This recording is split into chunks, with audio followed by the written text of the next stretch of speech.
Ay, disculpa porque se cortó. Mateo 9, del 9 al 10. En aquel tiempo, Jesús, al irse de allí, vio a un hombre llamado Mateo en su puesto de cobrador de impuestos y le dijo: sígueme. Mateo se levantó y lo siguió. Como Jesús estaba comiendo en casa de Mateo, un buen número de cobradores de impuestos y otra gente pecadora vinieron a sentarse a la mesa con Jesús y sus discípulos. Los fariseos, al ver esto, decían a los discípulos: ¿cómo es que su maestro come con cobradores de impuestos y pecadores? Palabra de Dios. Gloria a ti, Señor Jesús. Bueno, esta es la lectura. El objetivo del tema es comprender el Evangelio de San Mateo a través de conocer su proceso de composición, estructura, contenido, así como meditar el mensaje doctrinal que presenta para integrarse en nuestra vida lo que anuncia el Evangelio. Pues más que nada vamos a tratar de entender qué es lo que nos quiere comunicar Mateo en su Evangelio, comprender cómo él nos da a entender su Evangelio, cómo lo presenta, cómo lo integra y nosotros hacerlo vida. Por ejemplo, aquí el objetivo del tema es el llamado de Mateo. ¿Cómo lo llama? Cómo él no le importó lo que era ni con la gente pensaba de él. Simplemente lo llamó a seguirlo. Entonces, es el primer evangelio. Introducción. El objetivo del Evangelio de Mateo está claro. Desde su redacción original es el de mostrar a los judíos que en Jesucristo se cumplen todas las profecías del Antiguo Testamento relativas al Mesías. Aquí vamos a ver que Mateo nos presenta a Jesús como el Mesías. En el Antiguo Testamento lo llamaban el Mesías, también entre muchos nombres que le daban, pero aquí Mateo lo presenta como el Mesías, como el anunciado desde el Antiguo Testamento, donde ya se vino, se hace presente y él pasó a ser un testigo de los apóstoles que anduvo con Jesús. Los escritos de Mateo, según Papías, obispo de Hierápolis en el siglo II, Mateo realizó la más antigua recopilación de dichos y hechos memorables del Señor que constituirán el primer evangelio antes de separarse de sus compañeros para predicar en Etiopía las enseñanzas de su maestro. Pues sí, aquí nos habla del obispo de Papías, que como él habla de Mateo, dice que estos son los más antiguas recopilaciones de dichos y hechos memorables, algo que presenciaron. Mateo escribió en la lengua de sus compatriotas, en arameo, la lengua en que Cristo había pronunciado sus discursos y sus parábolas. Solo existe hoy la traducción griega, en un griego correcto y casi clásico, pero delata su origen semita desde las primeras palabras en las genealogías del primer capítulo. El objetivo que le guiaba era fijar la predicación oral, pues al dispersarse por el mundo, los apóstoles se corrían el riesgo de perderse la uniformidad y aquella autoridad del mensaje de Jesús que se había transmitido hasta entonces. Ellos tuvieron que hacer estos escritos para que no se perdiera ese mensaje que Jesús había dejado, para que se tuviera prueba de lo que en realidad el Señor quería anunciar, que antes era de forma oral. Primero existió la tradición y después existió la Biblia. ¿Por qué? Porque antes se transmitía oral.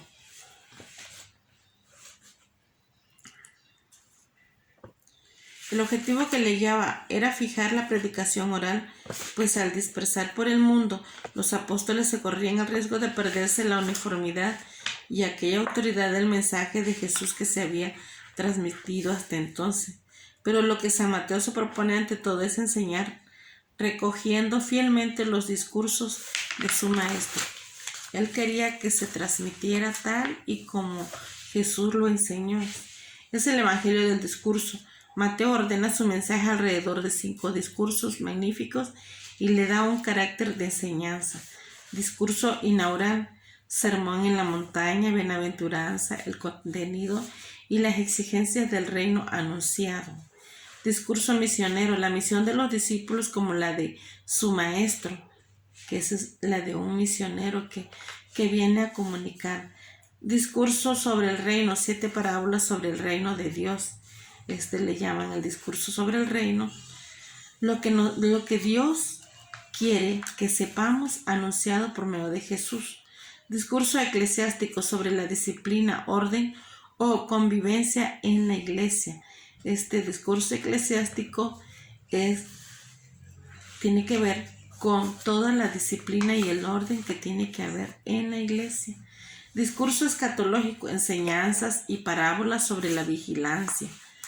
Eso se le llama discurso escatológico. Tiene que ver la enseñanza que Jesús nos daba, y las parábolas sobre la vigilancia, de que estemos atentos de cómo Él nos hablaba por medio de parábolas para poder comprender y entender su mensaje. Es el Evangelio de la Iglesia. La palabra iglesia no es encontrada en los otros evangelios. Señala las grandes preocupaciones de la organización de la vida fraterna y contribuyen así a marcar su identidad eclesial. Jesús se acercó y les habló diciendo: toda potestad me es dado en el cielo y en la tierra. Por tanto, id y haced discípulos a todas las naciones, bautizándolos en el nombre del Padre y del Hijo y del Espíritu Santo, enseñándoles que guarden todas las cosas que os he mandado, y he aquí yo estoy con vosotros todos los días hasta el fin del mundo. Eso lo encontramos en Mateo 28, del 18 al 20. Que nos quede bien claro la enseñanza de nuestro Señor Jesús. Dice, por tanto, id y haced discípulos a todas las naciones, bautizándolos en el nombre del Padre, del Hijo y del Espíritu Santo. Y enseñándoles que guarden todas las cosas que Él dijo, que Él mandó. Entonces, antecedentes del libro. Tradicionalmente los datos del primer evangelio giran en torno a Mateo, apóstol. En cuanto a la lengua de composición es arameo. Sobre los destinatarios, este evangelio va destinado a los judíos.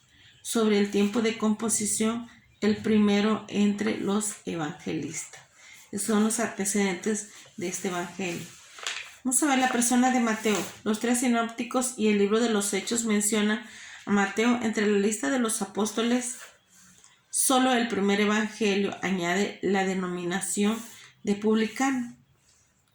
No le llaman Mateo, sino Leví de Alfeo. Es el publicano Leví, la misma persona que fue llamada por Jesús cuando estaba sentadas cobrando impuestos. Es mencionada de doble manera, Leví y Mateo, al que después se le denomina el publicano. Por el evangelio conocemos que en Cafarnaúm se levantó y siguió al Señor, dejándolo todo. Por la narración de Lucas aparece que es el mismo Leví el que hizo el gran recibimiento a Jesús. Evangelizó Judea y posteriormente fue misionero en Etiopía y Persia. Esos 2 lugares fue misionero, dice. Evangelizó todo Judea y posteriormente fue misionero en Etiopía y Persia. Todo esto es lo que fue Mateo. ¿Cómo fue el llamado de Mateo? Cómo el Señor, de donde estaba sentado, cobrando impuestos, lo llama, y ya sin pensarlo se levanta y lo sigue. No dice que espérame, o guardo este dinero, o lo entrego, o doy cuentas, o déjame pensarlo hasta que termine. No, Él se para y lo sigue. Y a eso nos invita también a nosotros, a no pensarlo tanto, a seguirlo, a estar con Él. Algunos rasgos de San Mateo. Mateo agrupa las palabras de Jesús en 5 grandes discursos. Sin duda, para presentarlo como el nuevo Moisés, insiste en la necesidad de comprender la palabra y no solamente de escuchar. Abrevia los relatos de milagros, atendiendo solo a los 2 personajes, Jesús y el interesado. Estos relatos no resultan tan pintorescos, pero ganan en enseñanza. Mateo está forjado en los métodos judíos de interpretar las escrituras, que sabe sacar de su arcón cosas nuevas y antiguas. Entonces, esos son los rasgos de Mateo. Dice que él va dirigido para los judíos, para que interpreten las escrituras, para que vean por qué el Señor, dice, quiere ser reconocido. Sin duda, para presentarlo como el nuevo Moisés, Él lo presenta también como el nuevo Moisés. Y abrevia los relatos de milagros. Entonces, en Jesús de Nazaret, su fe le hace ver al Señor glorificado desde el comienzo y luego con frecuencia lo proclama Hijo de Dios. Deja vislumbrar su majestad y su autoridad. Todo el Evangelio se desarrolla en un marco litúrgico. Los discípulos que siguen a Jesús por los caminos de Palestina centrado en el reino de Dios y en su embozo en la iglesia, se le ha llamado el Evangelio eclesial, que ha marcado profundamente al cristiano occidental.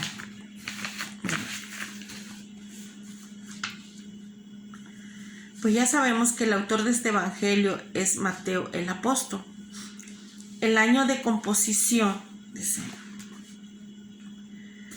aquí dice a quién va destinado. El análisis de este Evangelio confirma el parecer unánime de la tradición que lo identifica con un evangelio dirigido a judíos convertidos al cristianismo. Son judíos, va dirigido a judíos que sí se convirtieron, que sí aceptaron a Cristo. Son muchos los indicios del evangelio en cuanto a las expresiones, costumbres, contenido doctrinal que dan a entender que están dirigidos a gente proveniente del judaísmo. Son personas judías que se aceptaron a Jesús y que van y que se convirtieron. Abundan las expresiones propias del judaísmo, tales como carne y sangre, atar y desatar. Eso lo encontramos en Mateo 16, del 19 y 18 y 18. También habla de ciudad santa en vez de Jerusalén. Este tipo de expresiones no suelen ser explicadas como sucede con frecuencia en otros evangelios.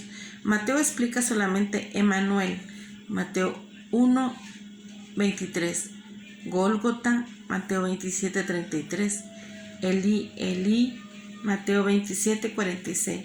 Constante alusión a costumbres judaicas, ofrenda ante el altar, no entrar en las ciudades de los samaritanos, Mateo 10:5, y el pago del diezmo, Mateo 23:23. Igualmente alude a fiestas judías, el día primero de los ácimos, Mateo 26:17, sin explicarlo como Marcos 14:12. El mismo contenido doctrinal del Evangelio está puesto de acuerdo a conceptos judíos. De estos preceptos depende toda la ley y los profetas. Jesús no ha sido enviado sino a las ovejas perdidas de la casa de Israel. Las frecuentes citas del Antiguo Testamento suponen unos lectores familiarizándonos con las Sagradas Escrituras. Número 3. Lugar y fecha de composición. Al hablar de la composición hay que distinguir entre el origen en arameo y el texto griego, que se conserva. En cuanto al original, la lengua aramea de Mateo es opinión unánime que fue escrito el primero de todos, se sitúa hacia el año 60 después de Cristo. Aún antes, sobre todo, teniendo en cuenta que es anterior al texto griego de Mateo e incluso al Evangelio de Marcos. El Evangelio de San Mateo se puede colocar antes de la destrucción de Jerusalén, en el año 70 después de Cristo, explicando de este modo la imprecisión con que éste habla de la ruina de la ciudad en el discurso escatológico. Mateo 24. La ausencia clara de una destrucción consumada del templo hace suponer que el Evangelio se escribió antes que esto se realizara, o sea que antes del 60. Como quien dice, el lugar de composición en forma definitiva no se puede precisar. Parece ser Palestina o Siria, donde ya podía ser conocida la lengua griega para las comunidades judio-cristianas. Y aquí empezamos con los aspectos literarios.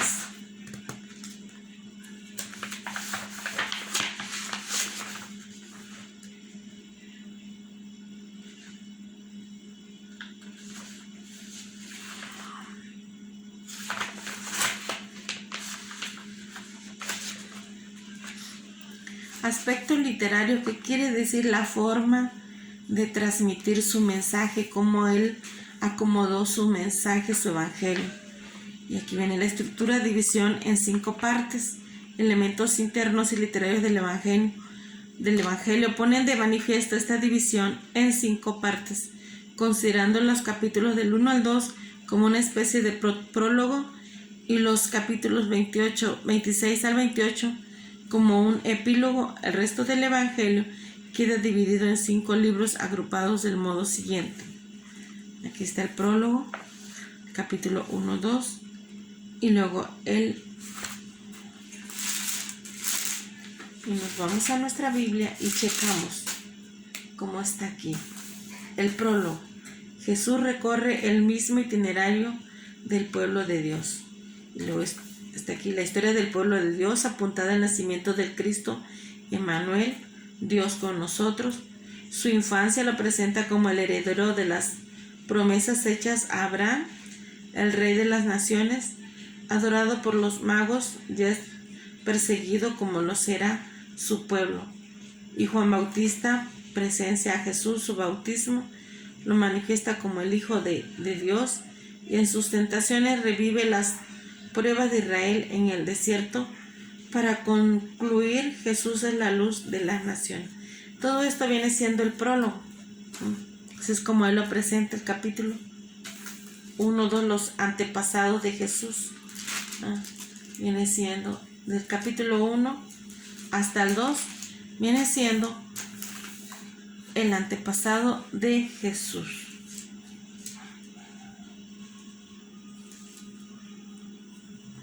Y ya viene el libro 1, proclamación del reino de los cielos.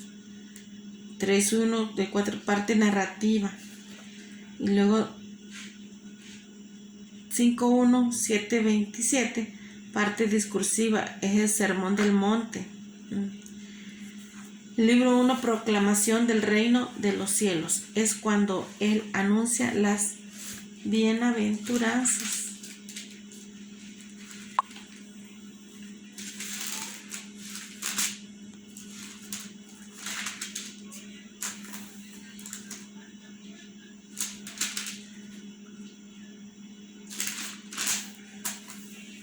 No, aquí en 3.1 es la parte narrativa del 3.1. Como anuncia Juan Bautista anuncia la venida de Jesús. Esa es la parte narrativa, donde Jesús recibe el bautismo de Juan. Jesús es tentado en el desierto.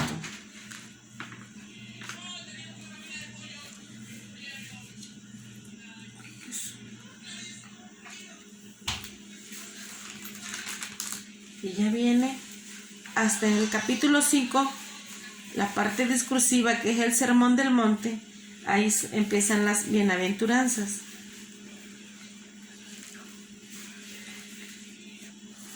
Hasta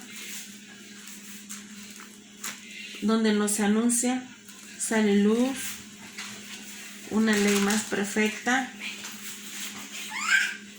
y los 10 nos presentan ya las tablas de los 10 mandamientos.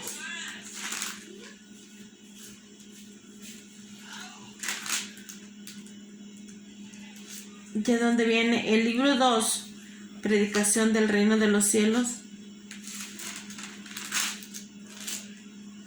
ya viene siendo del 8, 1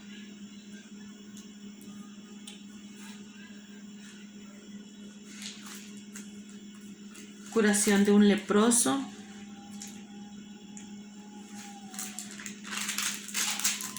la fe del centurión, Jesús calma la tempestad, los endemoniados de Gadara, Jesús sana al paralítico y perdona sus pecados, y Jesús llama al apóstol Mateo.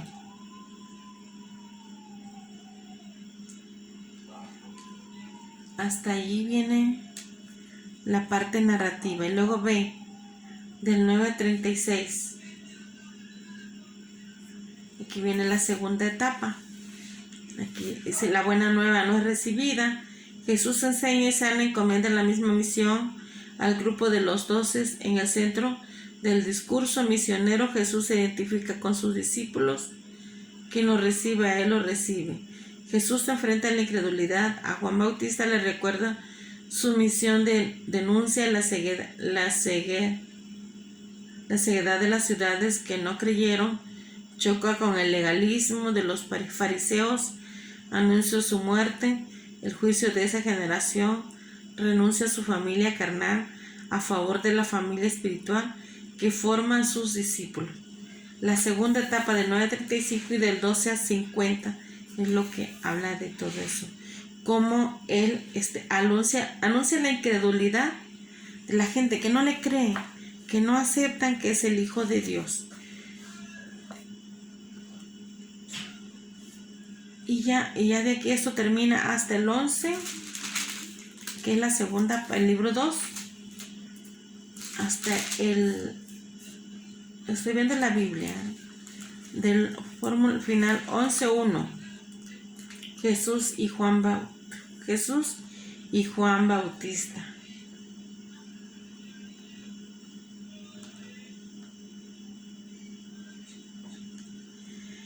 Y sucedió cuando Jesús acabó de dar instrucciones a los 12. Todo esto hasta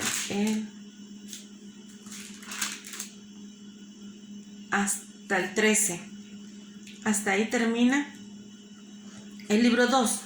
Sigue el libro 3, misterio del reino de los cielos. Es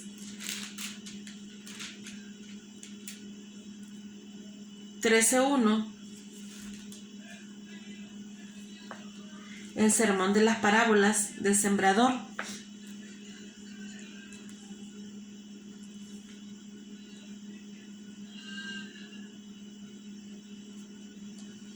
El sermón de las parábolas, parte discursiva. Y 13:53 empieza con la parábola del sembrador. La tercera etapa viene siendo, dice: los ojos de los 12 se abren, Jesús les confía a su iglesia. El discurso en parábola: la muchedumbre ve sin ver y escucha sin oír, mientras que a los discípulos se les revelan cosas que estaban ocultas desde la creación del mundo. Jesús es rechazado por la gente de Nazaret, por los fariseos, y es reconocido como Hijo de Dios por los 12. Pedro es asociado 3 veces íntimamente. Camina sobre las aguas, pasa a ser la piedra de fundación de la iglesia, es dispensado de pagar el impuesto al Rey del cielo. Jesús anuncia a los 12 su resurrección y el nacimiento de un pueblo renovado. Eso es la tercera etapa de este evangelio. Estas parábolas, dice. Y todo eso viene hablando acá. El trigo y la hierba mala es otra parábola. El grano de mostaza es otra parábola. El tesoro, la perla y la red. La muerte es otra parábola. Y llega hasta la muerte de Juan Bautista.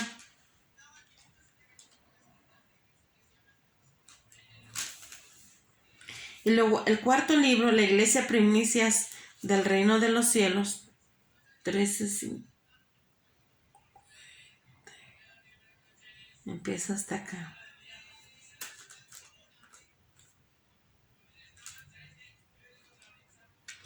$13.54.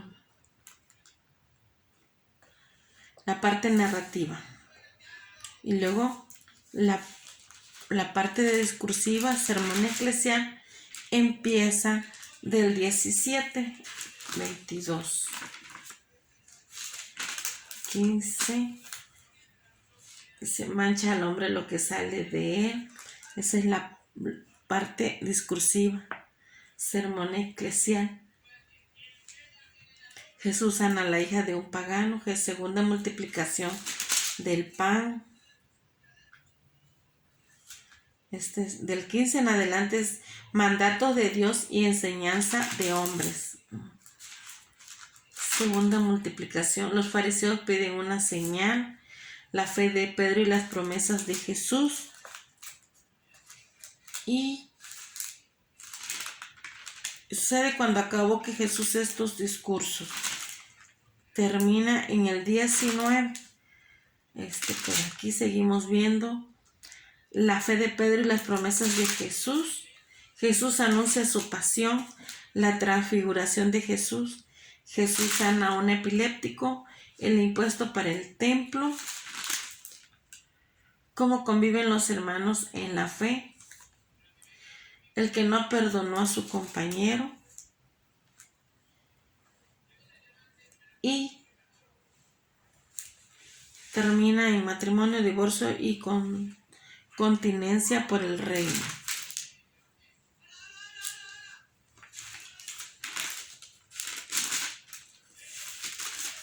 Hasta aquí termina la cuarta etapa y empieza la cuarta etapa.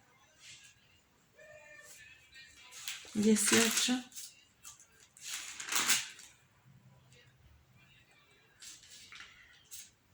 Y luego de ahí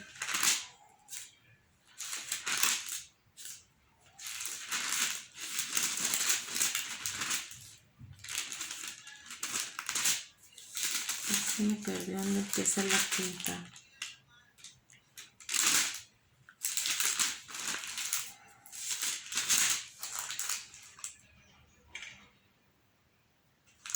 Esa es la cuarta etapa. Y luego la quinta.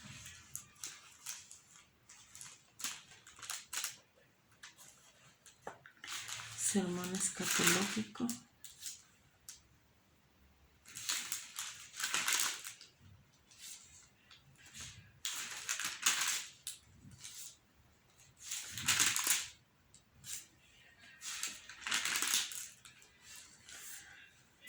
La cuarta llega hasta el capítulo 24 casi. Y luego el quinto, instrucciones de la venida del reino de los cielos. Empieza del 23.1. 23.1.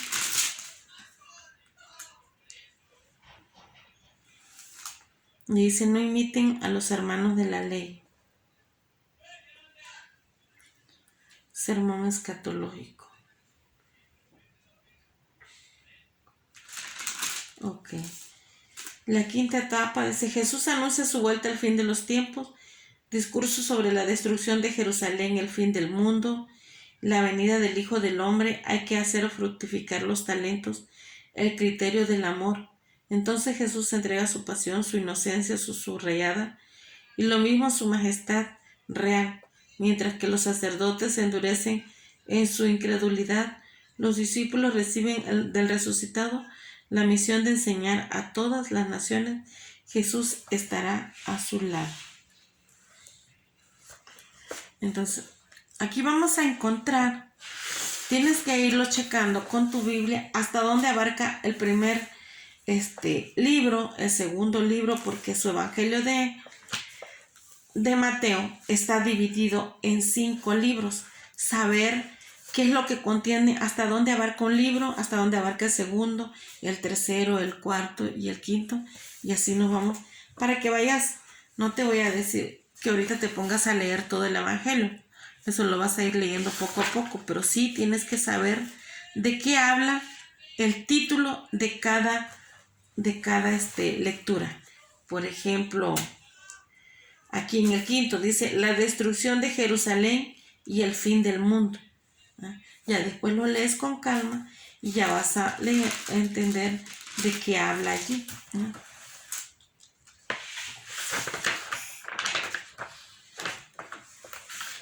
Luego aquí se continúa el Evangelio de Mateo, prólogo, capítulos 1, 2, Evangelio de la infancia de Jesús. Eso es lo que contiene el Evangelio de Mateo, algo de la infancia de Jesús. La finalidad de estos capítulos iniciales es presentar a Jesús como Mesías e Hijo de Dios. ¿Por qué? Porque Mesías es anunciado desde el Antiguo Testamento. Para ello, Mateo da a conocer la genealogía de Jesús, que se remonta hasta David y Abraham.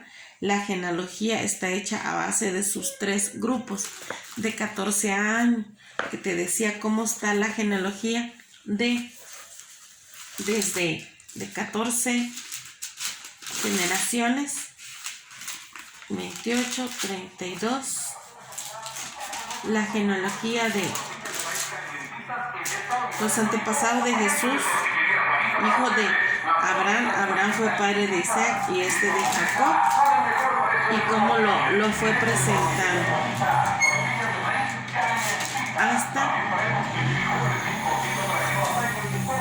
hasta la etapa de Jesús.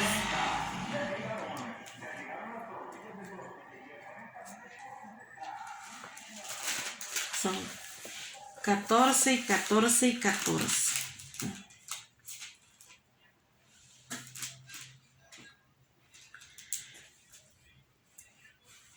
Dice, de modo que fueron 14 las generaciones desde Abraham a David, y otras 14 desde David hasta la deportación de Babilonia, y 14 más desde esta deportación hasta el nacimiento de Cristo.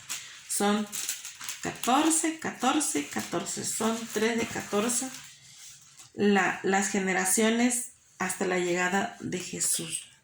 Entonces, ese es el contenido del Evangelio de Mateo. Dice que se remonta hasta David y Abraham, y la genealogía está hecha a base de 3 grupos de 14 hombres cada uno. El fin de la genealogía es demostrar que Jesús descendía de David, según exigía su calidad de Mesías. En el relato de los magos en Belén, que es Mateo 2, 1, 2, podemos apreciar que desde el comienzo la presencia de Jesús en la historia obliga a tomar postura a favor o en contra de él. Los judíos lo rechazaron, representados en Herodes. Los magos lo adoran, representando a los cristianos que proceden del paganismo. ¿Cómo es posible que los judíos, que estaban más preparados, estudiados y sabían más de la palabra de Dios, no lo aceptan, y los magos, que representan a los paganos, se convierten y lo aceptan luego? Entonces, aquí ya viene una explicación del libro 1, la proclamación del reino de los cielos, del capítulo 3 al 7. Y viene su parte narrativa, parte discursiva. Invita a vivir propuesta con corazón de pobre, siendo sal y luz, confiando en la providencia de Dios y en la oración. El Padre Nuestro es la oración por excelencia del cristiano. Mateo termina cada uno de los discursos con la misma frase: y sucedió cuando Jesús acabó estos discursos. Entonces, eso es la manera como acababa cada escrito Mateo. Dice aquí, nos invita a ser, dice, sal y luz. Sal para dar sabor a la tierra y luz para hacer la luz del mundo. En el libro 2, predicación del reino de los cielos, parte narrativa, Jesús revela la presencia del reino a través de sus milagros. Presenta 10 milagros. En ellos se manifiesta el poder y la misericordia de Jesús, la condición necesaria para que se realicen los milagros en la fe. En el libro 3, pues misterio del reino de los cielos, parte narrativa de los capítulos, recogen las diferentes reacciones que provocó el anuncio del reino. El Padre ha querido manifestar el misterio de Jesús a los sencillos. El rechazo de los sabios muestra que la fe en Jesús es un don y no el fruto del esfuerzo humano. Para recibir este don hay que hacerse sencillo y seguir a Jesús de forma totalmente confiada y gratuita. Pues sí, para que nosotros de verdad tengamos ese don que es la fe, tenemos que hacer sencillo, porque si nosotros presumimos de saber mucho, nos va a pasar como a los fariseos, que sabían mucho, pero entre su tanta sabiduría no tuvieron esa fe para aceptar a Cristo, esa humildad. Entonces, esa fe te la va dando Dios, es un regalo que Dios nos da por medio de la humildad. Porque el propio Jesús fue humilde, eso nos viene a enseñar a ser humildes, a amar. En el libro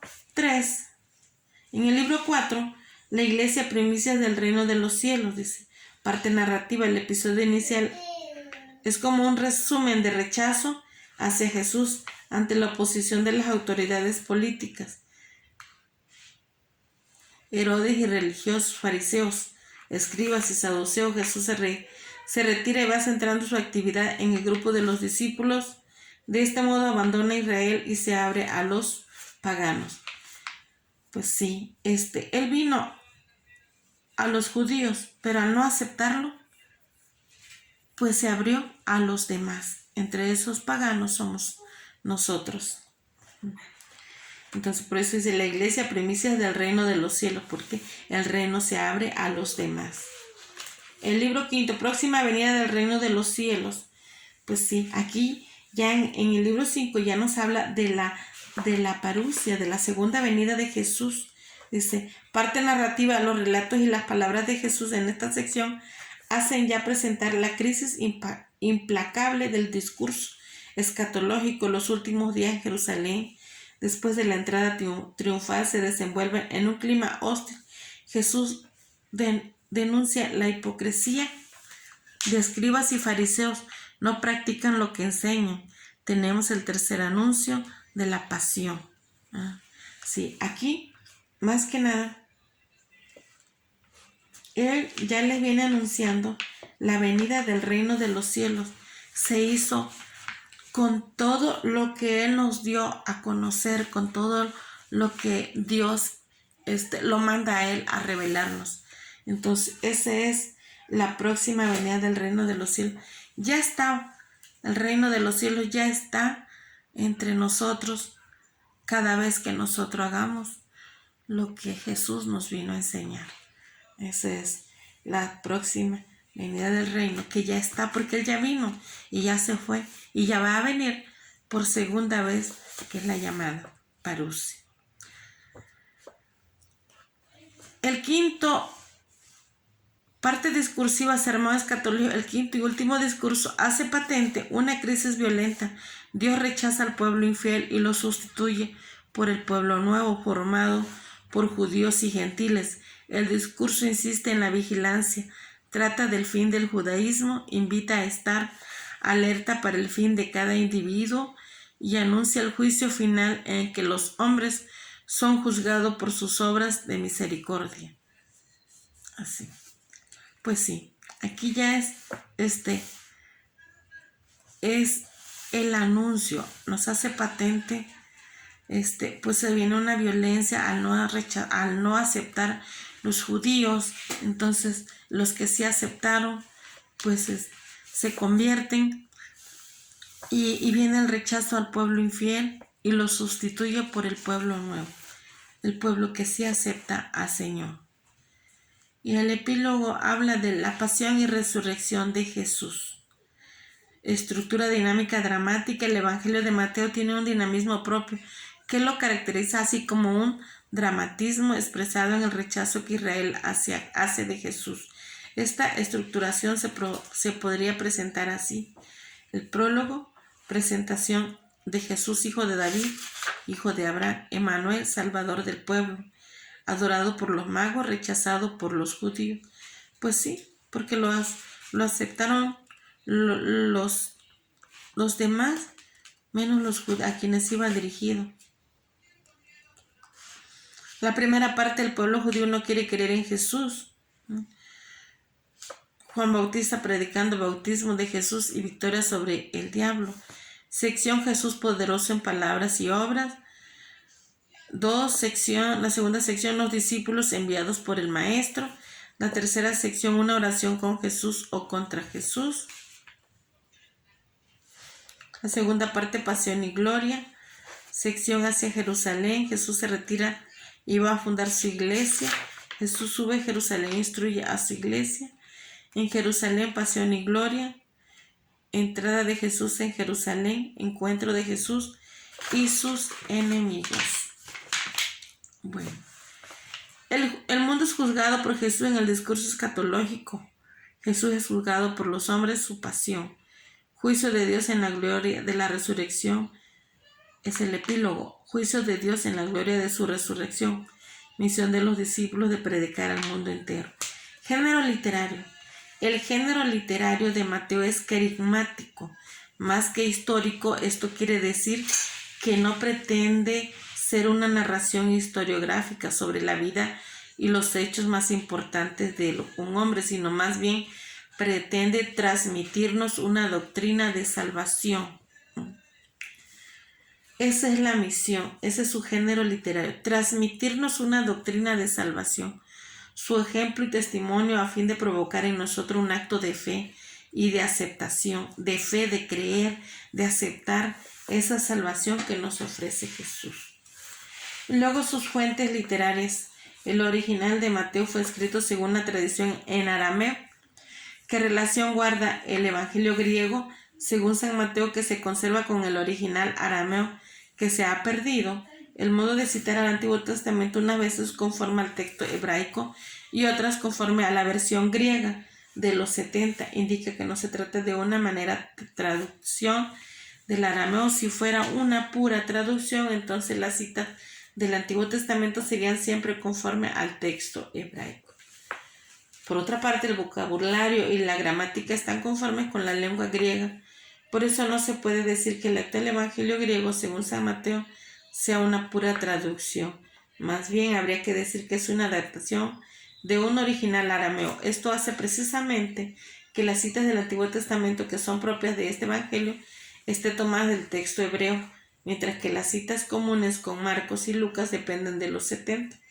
Ciertamente el adaptador griego de Mateo se sirvió de fuentes orales transmitidas de viva voz. Además se valió de fragmentos que utilizaban en la predicación, la enseñanza y la liturgia. Es seguro que se valió del evangelio de Marcos y el evangelio arameo de Mateo traducido al griego, y es lógico que se sirvió de fuentes especiales y propias.